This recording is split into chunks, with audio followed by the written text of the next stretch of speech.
Hey Civ 6 fans, today we're going to be taking a look at one of the wonders that was added in the March update.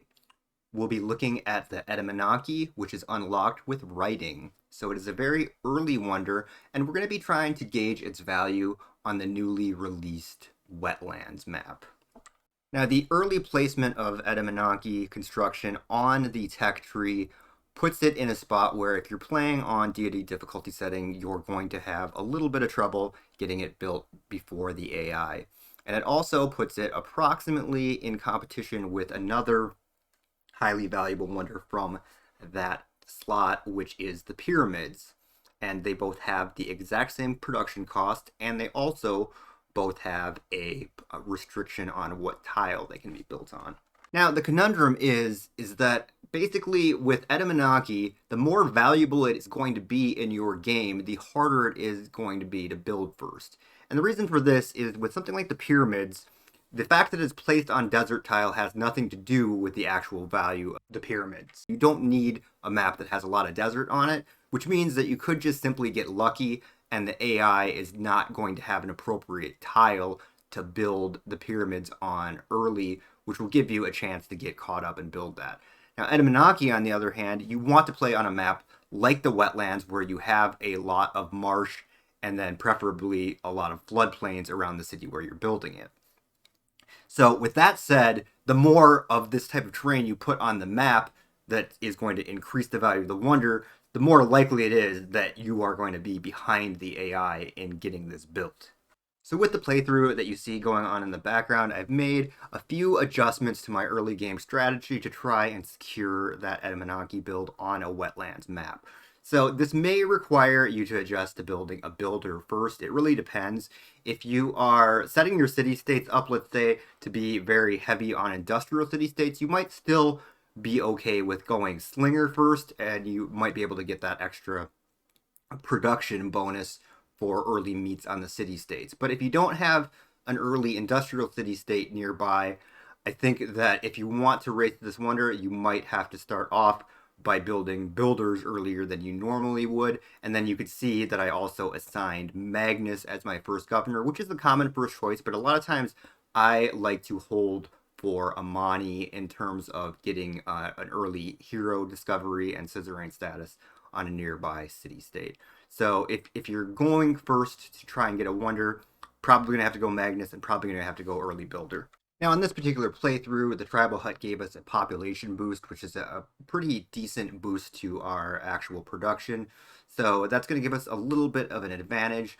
And we went with mining first, so that will give us the ability to chop. And the reason I like to do mining first there is that then when we're finishing up our first builder, what we can do is when they get down to their last charge, we can use that last charge to just chop out a second builder so that we're not waiting further. Now, the nice part about the Wetlands map is that you're likely going to have like some kind of floodplains marshish area, which means that you're going to probably have bonus resources that you can build a farm on, which doesn't actually require any techs. So you won't be waiting around with your worker to improve tiles. Otherwise, the sort of downside is you might have fewer forests, so you might not have as many options for shopping. Now, on Deity difficulty, it's not always going to be feasible to build a builder first. So if you immediately spot another really nearby civ that has their capital near you, you're probably going to want to switch to military units. And hopefully what you're probably going to need to do then is try to aggressively look for an opportunity to steal one of their builders and then just get peace as soon as you can and hopefully snag up that builder without having too much of their army sort of collapse down on you, being at a disadvantage early like that. Now, from what I've noticed about the AI play on the Wetlands map, it does not seem like they are pushing up in priority Our Lady of the Reeds and Marshes a lot in terms of Pantheon. So I still would tend to go with God King first as your first policy option rather than trying to get more production out early just to get that wonder out by adding the +1 production to cities. So in this playthrough, we met an early religious city-state, so that'll help us as well, because the earlier you can get out that Our Lady of the Reeds and Marshes, if you have at least, 1 or 2 purchasable tiles that can be affected by that, that's going to make a big difference in terms of production. Now, you may have noticed with my third build order pick, I ended up going with a settler.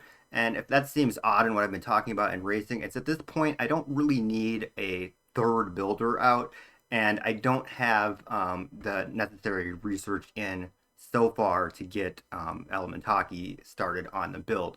So getting the additional settlement out will help me in terms of maybe giving me an option for an internal trade route to increase growth and production, which can be further enhanced with Magnus's tier 2 ability to increase growth using that trade route as well. So I think giving a settler priority here gives us a little infrastructure, and we have the flexibility to do that simply because we have a little bit more of a wide open space here, and there doesn't look to be any AI threats in terms of getting attacked early. You may also have noticed that there was a random zombie from the zombies mode attacking my city. And I've noticed that, like, okay, so in the developer video, they say that zombies spawn on spots where units have died. And I definitely noticed that more zombies spawn in areas where there's been battles and units have died. But I've also noticed random zombies just spawning where there doesn't seem to have been any battles at all. Like the one that was there, I don't really know how anything would have gotten killed down there because there was no city states to kill like barbarians over there, and I hadn't killed anything either. So no idea how that exactly operates with the first few zombies. Maybe they don't need a body to spawn, but they do operate a little bit differently than normal barbarian units. So a lot of times with barbarian units, they tend to prioritize pillaging your improvements.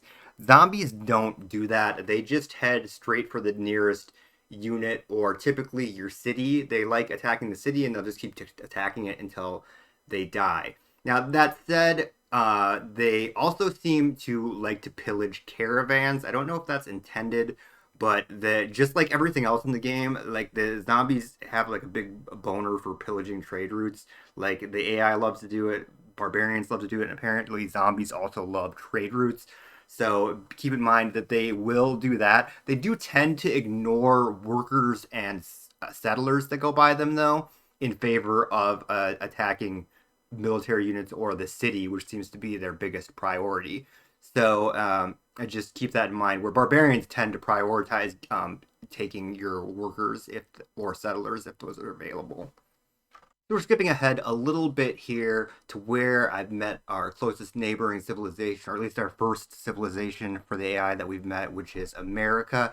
And we've also noticed a problem in that America is constructing Etemenanki, and they seem to be quite a bit ahead of us in terms of that construction. Sorry for the grainy picture there on the frozen frame, but I think you can tell from the zoom in there that basically our picture looks to be quite a bit behind their picture. We don't know how many turns exactly they have left. It's just that we know that they are ahead. We basically have a platform built and they look to be somewhere sort of in the middle of building that. So we have one builder left with one charge and one builder left with three charges. So that does give us some chopping options here to try and get caught up. The problem is we only have 35-ish gold and we need to buy some tiles so that we can actually chop. Now, judging from the progress on their wonder graphic and the number of turns that we have left to finish our wonder, this is not looking great, and we might have to go with sort of the nuclear option here, and that is sort of to sacrifice that super low health warrior by declaring war and trying to delay them for at least a turn or two by standing on top of their wonder, which I'm presuming operates in the same way as if a player has an aggressive unit standing on top of their wonder, in that they cannot continue to build and they will have to switch to building something else until they clear that unit off of there. So we are pretty invested in completing the Etemenanki at this point, so I really don't see another option than trying to secure the wonder completion by blocking their wonder completion for at least one or two turns.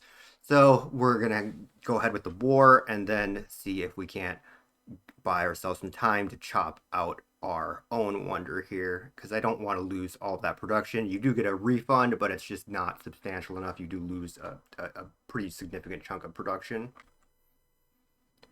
You might have also noticed that I'm playing as Egypt on this particular video. That means I'm also getting a 15% bonus to that wonder that I'm building. So it would be even more difficult with a civ that doesn't have some type of unique ability like that. So having spent pretty much the entire ancient era sort of trying to race towards building the Etemenanki, is it worth it? So in my city where I built the Etemenanki, both the floodplains and the marsh tiles will benefit. So I'm picking up an immediate additional 7 science from the Etemenanki as well as 6 production. So that's, it's for 220 production, that's pretty good. 7 science is going to be, more than you're going to get from almost any, library tile, but obviously campus tile, but obviously campus is going to be less of an investment.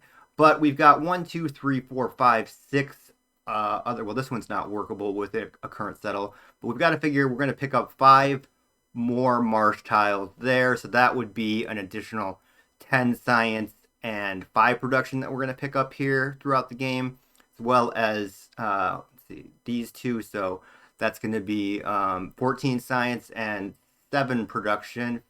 Nope, that one's out of range. So just with what's in range of the 2 starting cities, that would pick up an additional 15 science and 7 production. Actually, I didn't count these as well. So 18 science and 7 production at 220 production is pretty solid. And then you can see there's a lot of marsh up here as well. And it looks like there's about, I am a little closer here than Teddy Roosevelt is. So it looks like I'll probably be able to pick up a big chunk of these tiles as well. So I think that the answer here in terms of, okay, well, the pyramids would probably have been maybe a bit easier to get. I didn't have a source of masonry boost around, but I could have started working the pyramids here as well. So, the pyramids is all around a good versatile choice, but I think on a map like the Wetlands, I think that the answer is that if you have a heavy marsh map like this, that is probably worth going all in on the Etemenanki. Just like that amount of immediate science production that you're getting after investing, over 40-ish turns, if you can afford to do so, is definitely worth it. Anyway, folks, thanks as usual for watching the video. Like and subscribe if you'd like more content like this, and take care, stay safe, and have a great weekend.